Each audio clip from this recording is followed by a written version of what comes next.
this wonderful friend. Her name is Becky Wheeler, and she's a pastor, and she's at a local church, Jordan's Chapel near me.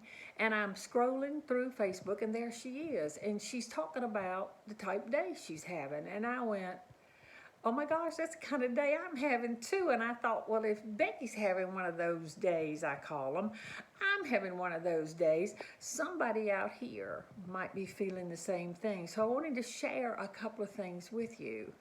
Those days are like you get up and you don't know what's going on, but you are spent. It's not a physical tired, it's an emotional drain, a spiritual something, and you just sit and look around and like feel meaningless or purposeless. And there I sat, gazing around. I looked, saw some bills needed to be paid.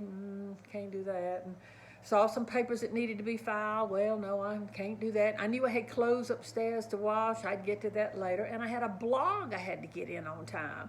And this book is hanging over my head. But there I sat, just sat, and just couldn't get started. And here's what I know for sure.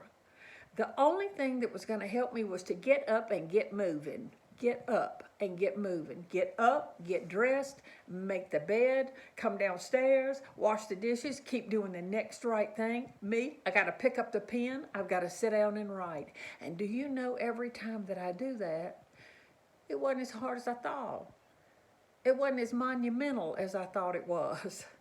The words would just come and I would start to write in the blog. You know, don't ever forget, and I tend to forget too, who you work for. You work for the Lord. Whether you are a nurse or a writer or a speaker or a homemaker, you're a mother or a father, you work for the Lord. And in all things, do it for the glory of the Lord. You are purposeful, you are meaningful, you are here on earth for a reason. And in everything we do, we should do it for His glory. That scripture, Paul says, I press on for the glory of the Lord. So if you have one of those days, you just remember me and remember Becky. We have them too. Get up, get moving, praise His holy name, and watch how the day will unfold for you. God's grace be with you.